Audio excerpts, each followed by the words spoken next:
கண்டிக்கின்றோம். இந்து முஸ்லிம் ஒற்றுமையை சிதைக்கிற ஆதினத்தை கண்டிக்கின்றோம். கைது செய், கைது செய், மதுரை ஆதினத்தை கைது செய். வீடு அந்த மதுரை ஆதீனம் முற்று என்றாங்க, அது சரியா? அது மதுரையில் செயல்படக்கூடிய கூட்டமைப்பின் சார்பில் மதுரை ஆதீனம் முற்றுகையிடும் போராட்டத்தை அறிவிப்பு செய்திருக்கிறார்கள். மதுரை ஆதீனம் அவர்கள் மறைமுகமாக பாரதிய ஜனதா கட்சிக்கு தேர்தல் பிரச்சாரத்தை தொடங்கிவிட்டாரோ என்று ஐயப்பாடாக இது எழுகிறது. மதுரை ஆதீனத்துக்கு இந்த கூட்டத்தில் வாயிலாக எச்சரிக்கையா சொல்லிக் கொள்ள விரும்புகிறேன். ஒரு புள்ளி கூட நீ மதுரை புரிஞ்ச முடியாது. மதுரையில எச்சரிக்கை உனக்கு. நீ வந்திருந்து எல்லா வேலையும் பார்த்துட்டு தான் இருக்க. மதுரையில திருப்பரங்குன்ற விவகாரத்தை கையில் எடுக்கும் போது நீ சைவ மடங்கள் இந்து சொல்றதே வரலாற்று அவமானம். உனக்கு ஒழுங்கா வரலாறு தெரியல, நீ ஒரு தற்கூரி அப்படின்றதுக்கு என்ன அது உதாரணம்? இது என்ன உதாரணம்னா, தமிழ் நம்ம ஆதீனம் சரியான தற்கூரின்றது நான் சொல்லல, அது இந்து முன்னணியில இருந்து இன்னைக்கு அவங்க சைடு. அவரது பேச்சு என்னவாக இருந்தது என்றால், இஸ்லாமியர்கள் மீது வெறுப்பை விதைக்கும் விதமாகவும் அவரது உடல் மொழி. காவல்துறை மிக சரியாக நடந்து கொண்டிருக்கிறது. அவர்கள் அங்கு இருக்கக்கூடிய வீடியோவை வெளியிட்டிருக்கிறார்கள். வீடியோவை பார்த்த சாதாரண சாமானிய மக்களுக்கு தெரியும். நடிக்கிறான் களவாணி பைய மதுரை ஆதீனம் ஒரு நிமிடம் கூட இருக்கக்கூடாது, வெளியேறும். எங்க ஸ்டேட்மெண்ட் அதற்காக நீங்க இந்து மதத்தின் அடிப்படையில, இந்து மதத்துடைய வர்ண தர்மத்தின் அடிப்படையில சூத்திரனுக்கு கருவறையில நுழைவதற்கு இந்து மதம் அனுமதி அளிக்கிறார். அதைத்தான் உச்ச நீதிமன்றம் சொல்கிறது. மதுரை மீனாட்சி அம்மன் கோயில் ஆகம கோயில். எனவே வருகிற 19ஆம் தேதி காலை 10 மணி அளவில் ஆதீனம் மடத்தில் இருந்து இன்றைக்கு இருக்கின்ற ஆதீனத்தை மதுரையை விட்டு வெளியேறும்படி 19 மதுரை ஆதீன மடத்தை முற்றுகையிட அனைவரும் வாரீர் என மத நல்லிணக்க மக்கள் கூட்டம் சார்பாக கேட்டுக்கொள்கிறோம்.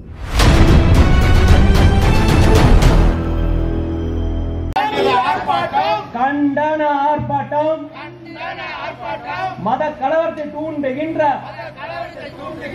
ஆதீனத்தை கைது செய், கைது செய், கைது செய். இந்து முஸ்லிம் ஒற்றுமைக்கு எதிராக சங்கித்தமாக செயல்படும் ஆதீனத்தை கைது செய்.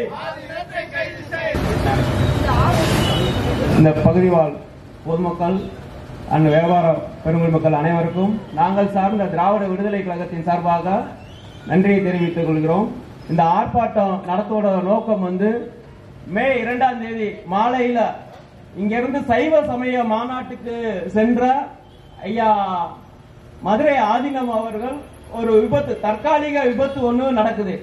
அந்த தற்காலிகமா ஒரு விபத்தை இந்த தமிழ்நாட்டில் மத கலவரத்தை தூண்டுற ஒரு செயலா சங் பரிவார் கும்பல்கள் வட மாநிலங்கள்ல செஞ்சு என்னென்னலாம் செய்வாங்களோ அதே மாதிரி ஒரு நோக்கத்தோடு செயல்பட்டு இந்த தமிழ்நாட்டை மத கலவரங்களா மாற்றுவதற்காண்டி தொடர்ந்து அவர் மூலியமாக இப்ப ஒரு விதை போட்டிருக்காங்க. நல்லா கவனிங்க. சின்ன எதிர்த்தரப்புல இருந்து கள்ளிக்குடியில இருந்து அந்த உளுந்தூர்பேட்டை வழியா ஒரு சின்ன ஒரு வாகனம், என்ன வாகனம் அது? பலினோ, ஒரு சின்ன சுசுகி காரு. இவர் போறது ஃபார்ச்சூனர் காரு. இந்த சின்ன கார் போதே அவரை கொல்ல பார்த்தாங்களாம். உண்மையிலேயே அந்த கார் போதிருந்து அவங்க தான் செத்து போயிருப்பாங்க. அதையெல்லாம் மறக்கடிச்சிட்டு இந்த ஆதீனம் தொடர்ந்து தனக்கு பாரதிய ஜனதாவோட மோடி அரசோட தனக்கு நெருக்கம் வேணும்னு ஒரே காரணத்துக்காண்டியும் இந்த மாதிரி தமிழர்களிடையே பிளவு கொடுத்துற மாதிரி மத அடையாள குறியீடுகள் அந்த மோத வந்தவங்க இஸ்லாமியர்கள் இவங்க என்ன கொல்ல பார்த்துட்டாங்க இப்படின்னு பொய் வதந்திகளை பரப்பி தமிழ்நாட்டை அந்த காவல்துறை உண்மையிலேயே பாராட்டப்பட வேண்டியது தமிழக காவல்துறை. அதை உடனே அந்த புட்டேஜை வெளியிட்டு அதை தடுத்து நிறுத்தி இங்க நடந்த ஒரு மிகப்பெரிய பிரச்சனை தடுத்து நிறுத்திட்டாங்க. ஆனா இது போன்ற புட்டேஜ் வெளியிடாம இருந்திருந்தா இந்த தமிழ்நாடு என்னவா இருக்கும்? ஒரே ஒரு கேள்வி கேட்கிறோம். அது மதத்துக்கு எதிரான போய் இந்த மத கலவரம் இன்னைக்கு தமிழ் மண்ணில மத கலவரத்தை உண்டு பண்ணிருப்பாங்க. இப்படி தொடர்ந்து தஞ்சாவூர்ல அந்த ஸ்ரீநிதி மாணவி கொலை, இப்படி பல இடங்கள்ல இது போன்ற மத கலவரங்களை தான் தொடர்ந்து இது பண்ணிட்டே இருக்காங்க. இப்ப குறிப்பா மதுரை ஆதீனத்தோட பணி என்ன, உங்களோட வேலை என்ன? சைவ மடங்களை தமிழ் படுத்துறது, தமிழ் உணர்வுக்கு, தமிழ் உணர்வாளர்களாக, தமிழ் இனத்துக்காக, தமிழ் மொழிக்காக அது பாடுபடுவதுதான் சைவ மடங்களோட வேலை. நீ சைவ மடங்கள் இந்துன்னு சொல்றதே ஒரு வரலாற்று அவமானம். உனக்கு ஒழுங்கா வரலாறு தெரியல, நீ ஒரு தற்கூரி அப்படின்றதுக்கு என்ன அது உதாரணம்? இது என்ன உதாரணம்னா, தமிழ் நம்ம ஆதீனம் சரியான தற்கூறின்றது நான் சொல்லல, அது இந்து முன்னணியில இருந்து இன்னைக்கு அவங்க சைடு நிறைய பேச ஆரம்பிச்சுட்டாங்க. அவர் ஒரு மனநலம் பாதிக்கப்பட்டவர், அவர் இதெல்லாம் நம்மள அந்த மொழியில கூட சொல்லல. அவர் சரியான ஒரு நிலைப்பாடு இது பண்ணணும். ஏதோ பாரதிய ஜனதா கொடுக்கின்ற இந்த ஓய்பிரிவு பாதுகாப்புக்காண்டிய புகழ் வெளிச்சத்துக்கு இதெல்லாம் விட்டுட்டு இது மக்களிடையே பிளவுபடுத்துற மாதிரி தொடர்ந்து அவங்க பேசிட்டே இருக்கிறாங்க. ஆதீனங்களோட நோக்கத்துக்கு எதிராக மதுரை ஆதீனம் அந்த ஆதீனம் தொடர்ந்து 2000 வருடம் ஆகுது. இந்த 2000 வருடத்திலே உள்ள வரலாற்று அவமானகரமான ஒரு ஆதீனம் யாருன்னா இப்ப இருக்கிற இந்த இவர் தான். என்னமோ பரமாச்சாரிய தேசியரா என்னமோ ஒரு பேர் சொல்றாங்க. யதார்த்தமா அந்த குருவி தலையில பணங்கா ஒழுகுவாங்க. அது மாதிரி என்ன முறையில ஆதீனங்கள்லாம் என்ன முறையில தேர்ந்தெடுக்கிறாங்கன்னு தெரியல, எப்படி தேர்ந்தெடுக்கிறாங்கன்னு தெரியல. இதுக்கு முன்னாடி ஒரு இருந்தாரு அருணகிரிநாதர் தோழரை மீது உண்மையிலே இந்த தமிழ்நாட்டு மக்கள் மீதும் மக்கள் ஒற்றுமையின் மீதும் தொடர்ந்து இது அவர் அக்கறையா செயல்பட்டாரு. பல இடங்கள்ல மத கலவரங்களை நிறுத்தினப்ப அவரே முன்னின்று தடுத்து நிறுத்தின வரலாறுலாம் உண்டு. ஆனா அதையெல்லாம் மீறி இப்ப ஒரு ஆதீனம் மத கலவரத்தை தூண்டுறதுக்காண்டியே ஒரு ஆதீனம் இப்போ உற்பத்தி பண்ணியிருக்காங்க. அப்ப இது போன்ற போக்கெல்லாம் உடனடியா அவர் தடுத்து நிறுத்திக்கணும். அப்படி இல்லைன்னா கடுமையான விளைவுகளை ஏற்படுத்தும். மதுரை ஆதீனத்துக்கு எதிராக தொடர்ந்து அமைப்பு ஆளுநருக்கு எப்படி விரட்டி அடிக்கப்பட்டாரோ அதுபோல உங்களையும் இந்த இடத்துல இருந்து ஒழிச்சு கட்ட வேண்டிய தேவை தமிழ்நாட்டு மக்களுக்கு வந்திருக்கு. அதற்கு பின் அதோட ஒரு முக்கியமா சில விஷயங்களை நம்ம கவனிக்க வேண்டியது இருக்கு. மதுரை ஆதீனத்துக்கு பின்னாடி யார் இயங்குறா அப்படின்ற ஒரு இயக்கம் தான் கண்டுபிடிக்க வேண்டியது. அந்த செல்வகுமார்னு ஒருத்தர் இந்து முன்னணியோட முன்னாள் மாவட்ட தலைவராக இருந்த ஒருத்தன் இப்ப ஆதீனத்துக்கு பின்னாடி இறங்குறாங்க. ஆதீனங்களை இந்த சங்கி கும்பல்களும் மதவெறி ஜாதி வெறி அமைப்புகள்லாம் கைப்பற்றி மதுரை ஆதீனத்தை கைப்பற்றிருக்காங்க. தமிழ்நாடு அரசு உடனடியா மதுரை ஆதீனத்தையே காப்பாற்றணும். நீ மதுரை ஆதீனத்தை காப்பாற்றலன்னு வச்சுக்கோங்களேன், அங்க உள்ளத கூட பறி போயிடும். அப்புறமாட்டி ரொம்ப கடுமையான ஒரு இதாக மதுரை ஆதீனத்தை இது போன்ற தீய சக்திகள் அவனுக்கு மேற்பனையே திருப்புறகுன்றம் ஸ்டேஷன் வழக்கெல்லாம் இருக்கு. மத கலவரத்தை தூண்டுறதா திருப்புறகுன்றம் வழக்குனா செல்வகுமார் மேல இருக்கு. ஆனா நீ அவர்தான் இப்ப டிரைவரா கேட்டா அந்த ஆளுக்கு டிரைவர் வேற தாண்டி எல்லாத்தையும் செய்யறாரு. ஆதீனத்தின் உடல் மொழியும் சரி, அவர் தொடர்ந்து செயல்படுற விதமும் சரி, அவர் ரொம்ப ஒரு கேள்விக்கு உள்ளாக்கப்பட வேண்டியவரா மாறி நிற்கிறாரு. ஆதீன மடங்கள் உண்மையிலே தோன்றி 2000 ஆண்டு காலத்தில் இது போன்ற வரலாற்று அவலமான ஒரு நிலையை என்னைக்கு இருந்ததில்லை. தொடர்ந்து மதுரை ஆதீனம் இந்த மதுரை மக்களிடம் அவங்க பல இடங்கள்ல திருப்புறங்குன்றம் இங்க பல இடங்கள்ல தொடர்ந்து மத கலவரத்தை தீண்டுவதற்கு இந்த இந்து முன்னணி எல்லா அமைப்பு RSS சங் பரிவார் எல்லா கும்பலும் முயற்சி பண்றாங்க. இதுக்கு கடைசி விளைவா இன்னைக்கு மதுரை ஆதீனத்திட்ட அந்த இது கண்டு நிக்குது. அவரோட பொய் பிரச்சாரங்களை உண்மையிலே முறியடித்த காவல்துறையாகட்டும் தமிழ்நாடு அரசுக்காகட்டும் அவர்களுக்கு உண்மையிலே நான் நன்றி சொல்றோம். இந்து சமய மாநாட்டுக்கு தான் ஒரே ஒரு சில கேள்விகள் மட்டும் அவருக்கு நம்ம முன்வைக்க வேண்டியதா இருக்கு. அவர் போறது ஒரு சைவ மாநாடு. உண்மையிலே நீங்க என்ன பேசிருக்கணும் அங்க போய்? சைவ மாநாடு, சைவ மதம்னா என்னது? அது ஒரு இந்து மதத்தின் உட்பொறிவு கிடையாது. சைவ மதம் தமிழர்களுக்கு தனி இறையாண்மை ஒரு இதைதான குறித்து பேசிருக்கணும். அங்க போய் தாங்கள் இந்துன்னு அவரே முன்மொழிகிறாரு. இது எவ்வளவு ஒரு வரலாற்று அயோக்கியத்தனம், வரலாற்று மோசமான தனம் தெரியுமா? இதெல்லாம் நீங்க சைவ மடங்கள் யாராவது ஒருத்தருக்கு ஒரு துப்பு இருந்துச்சா? சில நாட்களுக்கு முன்னே அமித்ஷா டெல்லியில அறிவிக்கிறாரு, உலக மொழிக்கெல்லாம் தாய்மொழி சமஸ்கிருதம் தான். மறுபடியும் நாங்க கடுமையாக பேச வேண்டியது இருக்கு. ஏன்னா மறுபடியும் நீங்க சமஸ்கிருத தூக்கு பிடிக்கிற இந்த பார்ப்பனியத்தை இது பண்ணுகின்ற தொடர்ந்து மதவாத கும்பல்களை மத வெறி கூட்டத்தை ஊக்கப்படுத்திக்கிட்டே இருக்கிறீங்க. இந்த சைவ மடங்களாகட்டும் எல்லா மடங்களாக தான் பண்றீங்க. இந்து சமயநலத்துறை உடனடியாக அவர் மீது நடவடிக்கை ஏற்க வேண்டும் என்றும் இந்த ஆர்ப்பாட்டத்தின் வாயிலாக கோரிக்கையோடு எனது தலைமை உரையை முடிக்கிறேன். தொடர்ந்து ஒரு நன்றி சொல்ல. சமூக நல்லிணக்கத்தோடும் அமைதியோடும் தமிழ்நாடு மத கலவரம் இல்லாமல் தாக்குதல் இல்லாமல் போய்கொண்டிருக்கிறது. மதுரையில திருப்பரங்குன்றத்தை மையமாக வைத்து ஒரு கலவரத்தை உருவாக்க RSS இந்து முன்னணி பாஜக முயற்சி செய்து கொண்டிருக்கிறார். இதற்கு துணை போகிற நிலைமையில அலுவலகத்தையே திறந்து வைப்பவராக மதுரை ஆதீனம் இருந்திருக்கிறார். RSS ஆதரவாளனாக புதியதாக மதுரை ஆதீனம் அவதாரம் எடுக்கிறது. கடந்த அருணகிரிநாதர் வரை ஈழ பிரச்சனை, மத நல்லிணக்கம், ஒரு இணக்கமான சூழல் எல்லாம் அருணகிரிநாதர் செய்து கொடுப்பார். அரசியல் வேணாம்னு சொல்லுவோம் நாங்க, அவ்வளவுதான். ஆனா ஈழ பிரச்சனையில துப்பாக்கியோட வந்து நிற்பாரு. இஸ்லாமியர்களோடு அவ்வளவு இணக்கமான உறவை வைத்திருந்தவர் அருணகிரிநாதர். ஆனால் இவர் அருணகிரிநாதரால் நியமிக்கப்பட்ட ஆதீனம் அல்ல. அவர் இறந்தவுடன் RSS காரர்கள் தர்மபுர ஆதீனம் மூலமாக இந்த ஆதீனத்தை கொண்டு வந்து வைத்திருக்கிறார்கள். இவர் தொடர்ச்சியாக மதக்கலவரங்களை உருவாக்குவது, மத சண்டைகளை உருவாக்குவது, இது போன்ற செய்திகளை இவர் பயன்படுத்திக் கொண்டிருக்கிறார். தொடர்ந்து மதுரை ஆதீனத்தின் மீது நாங்கள் எச்சரிக்கை விடுத்துக் கொண்டிருக்கிறோம். மதுரையிலே நல்லிணக்கத்தை விரும்பக்கூடியவர்கள் நாங்கள். மதுரையிலே இஸ்லாமியர்களோடு இணக்கமான சூழலுடைய அடையாளமாக நடந்து முடிந்த சித்திரை திருவிழாவை நீங்கள் பார்த்திருப்பீர்கள். மதுரை என்பது மத நல்லிணக்கத்திற்கான ஒரு அடையாளம். திருப்பரங்குன்றம் மலை என்பது மத நல்லிணக்கத்திற்கான ஒரு அடையாளம்.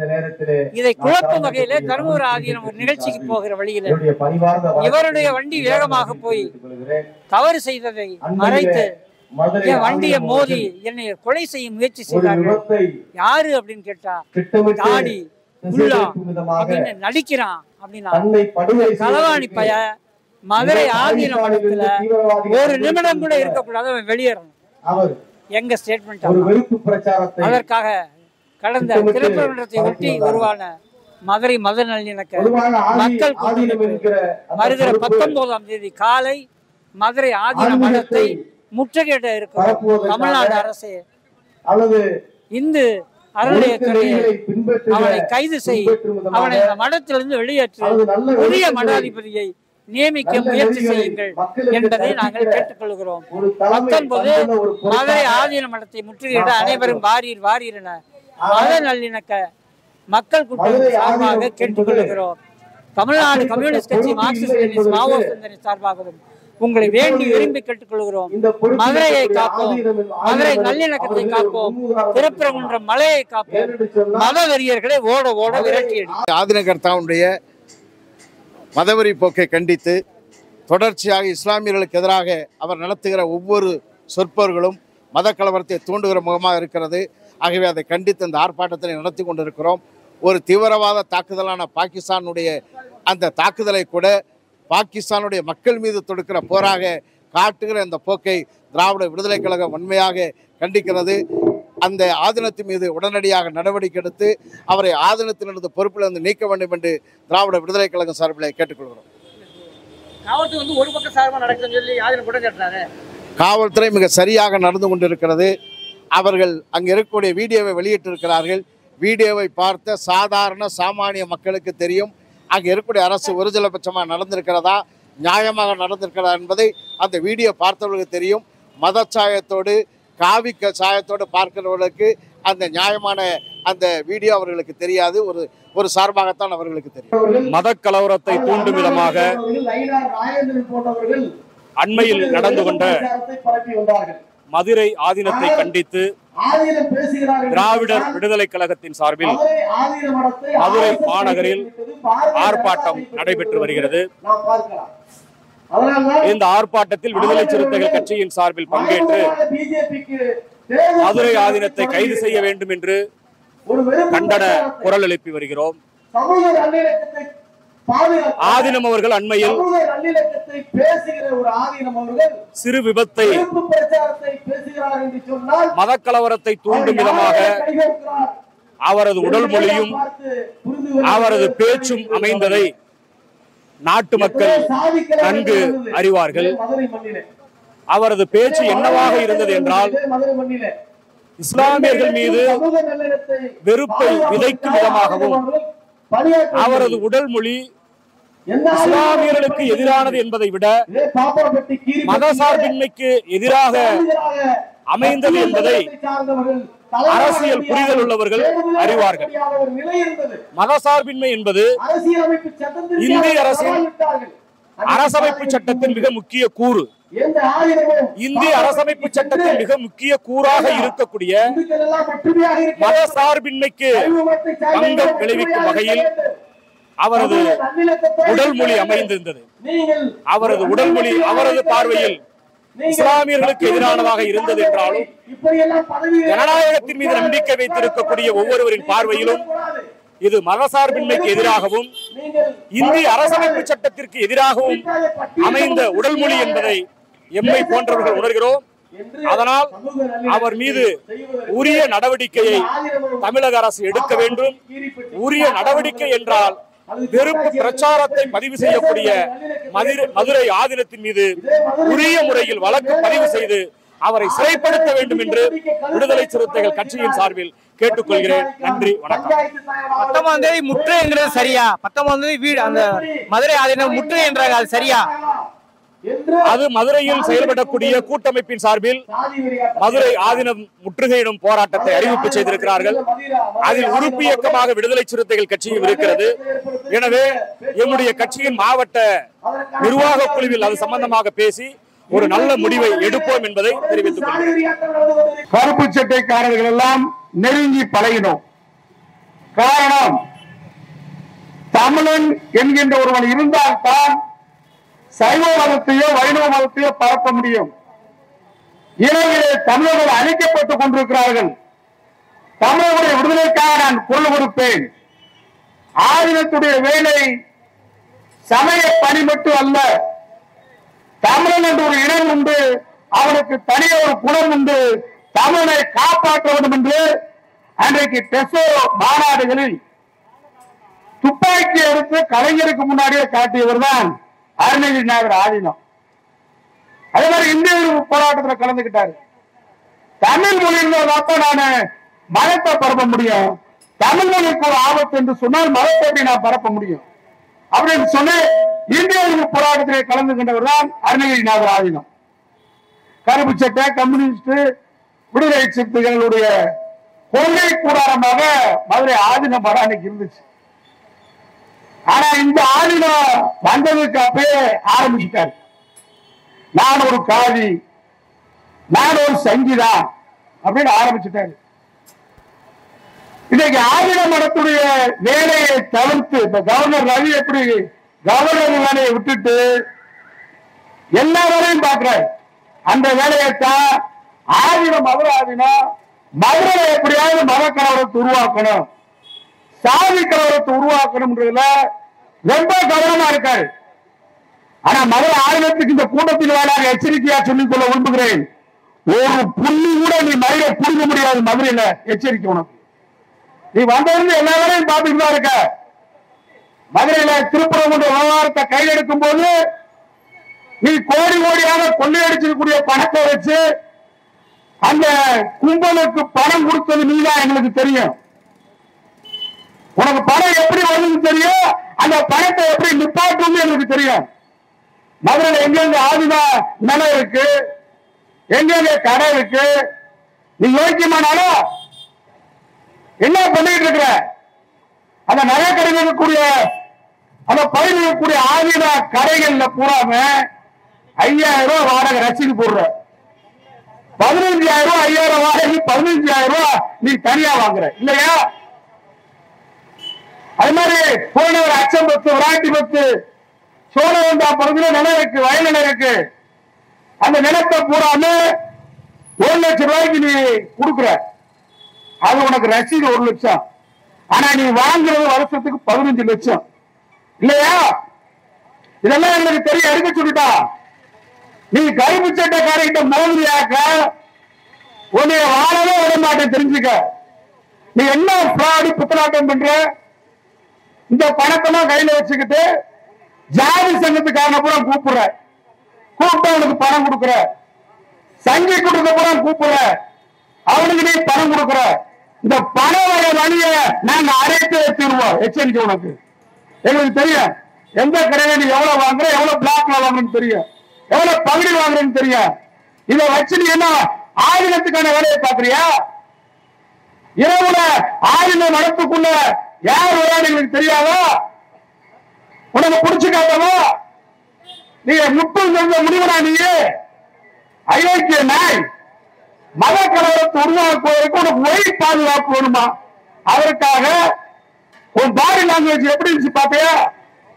தாடி குல்லா என்ன நீ வந்து மத கலவரத்தை உருவாக்க பாக்குற. நேற்று ஒரு திருட்டு பேல உள்ள மடத்துக்குள்ள விட்டு இந்த இப்ராஹிம் வேலூர்காரன் அவன் முன்னாடி ஒரு முஸ்லீம் போவானா? ஒரு ரோசமான முஸ்லீம் போவானா? அதனால மிரட்டி பார்க்காத. மதுரை ஆதின மடத்திலிருந்து நீ பாஜகவுடைய ஆளாக செயல்பட்டால் வெளியே நடமாட முடியாது. மதுரையில் உனக்கு எச்சரிக்கை. சட்டம் அவர் கடமையை செய்யட்டும். நீ மேல கைது செய்திருக்கிறார்.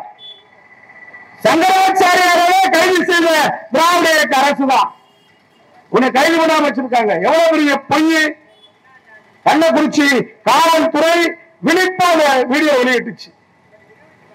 நீயே போய் இடிச்சிட்டு தவறான பாதையில போய் இடிச்சிட்டு அவன் டிரைவர் ஒரு களவாடி போய் செஞ்சு உன் கூட இருந்த ஒரு செஞ்சு இதெல்லாம் யாருன்னு தெரியாத. மதுரையில் அவனியாபுரத்துல அவங்க வேலை என்னன்னு தெரியாதா? அவர்கிட்ட மன்னிப்பு கேட்டு அந்த காரை அனுப்பிச்சு விட்டுட்டு கவர்னர் ரவி கலந்துகிற நிகழ்ச்சியில நட்டா ஒருத்தருக்காம பாருங்க. காங்கிரசுக்கு பிஜேபி தலைவன் அவர் நிகழ்ச்சியில போய் உட்கார்ந்துகிட்டு உனக்கு ஒரு பெரிய பேராபத்து. ஏண்டா கொஸ்டின் எங்களுக்கு உன்னை அடிக்கிறதுக்கு உன்னை அழிக்கிறதுக்கு வேணுமா? என்ன நாடகம் போடுற?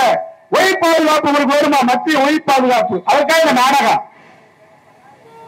திருப்புறம் என்ற கலவரத்தை தூண்டி கொள்வதற்கு இன்னும் நீ முயற்சி பண்ணிட்டு இருக்கிற. மதுரையில் ஒரு ஆர்ப்பாட்டத்தை அறிவிச்சிருக்கிறாங்க. அதுக்கு நீதான் பண உதவி செய்யற.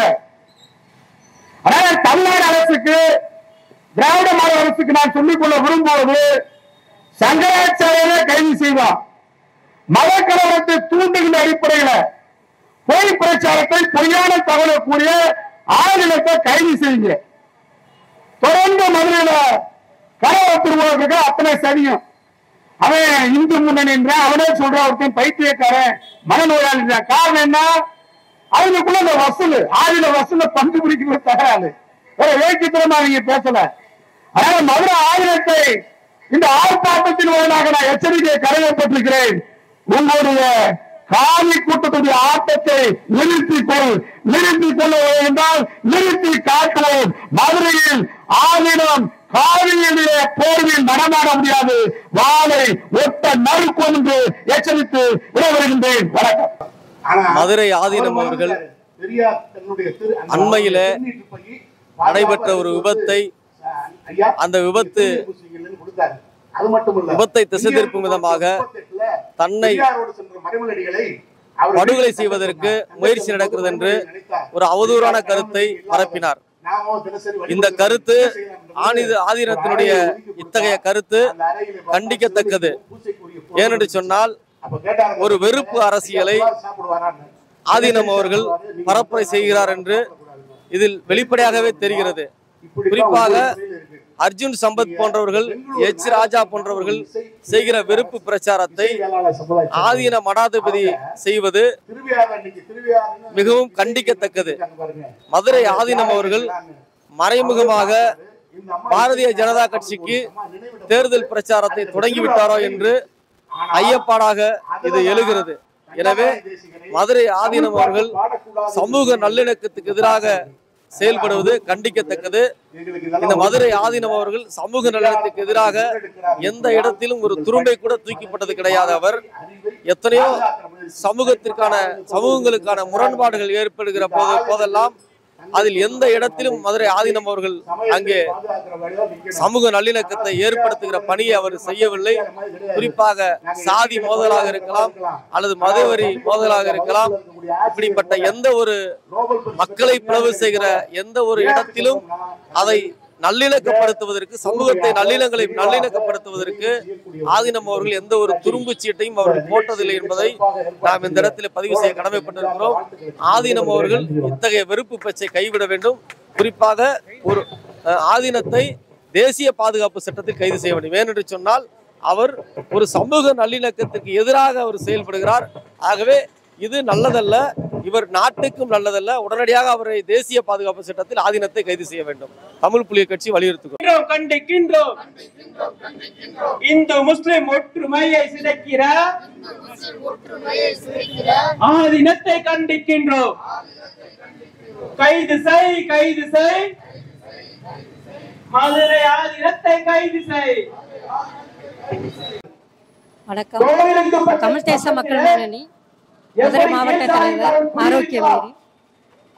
ஆதீனம் கடந்த 2-3 தேதிகளில் சென்னையில் நடந்த மாநாட்டில் கலந்து கொள்வதற்காக சென்ற பொழுது கள்ளக்குறிச்சி பக்கத்துல விபத்து ஏற்பட்டுச்சு.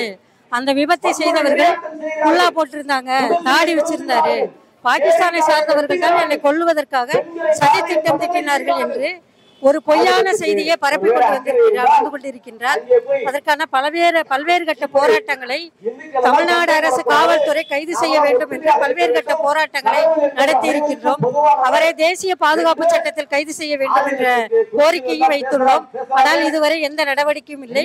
எனவே வருகிற 19ஆம் தேதி காலை 10 மணி அளவில் ஆதீனம் மடத்தில் இருந்து இன்றைக்கு இருக்கின்ற ஆதீனத்தை மதுரையை விட்டு வெளியேறும்படி அவரை தேசிய பாதுகாப்பு சட்டத்தை கைது செய்ய கோரியும் மதுரை மத நல்லிணக்க கூட்டமைப்பு சார்பாக பங்கேற்கின்ற 75க்கும் மேற்பட்ட அமைப்புகள் ஒன்றிணைந்து ஆதீனத்தை வெளியேற முற்றுகையிடுவதற்காக உள்ளோம். ஆதீன மடத்தை முற்றுகையிட்டு ஆதீனத்தை மதுரையில் இருந்து வெளியேற்றுவதற்கான முற்றுகையாக அது அமையும்.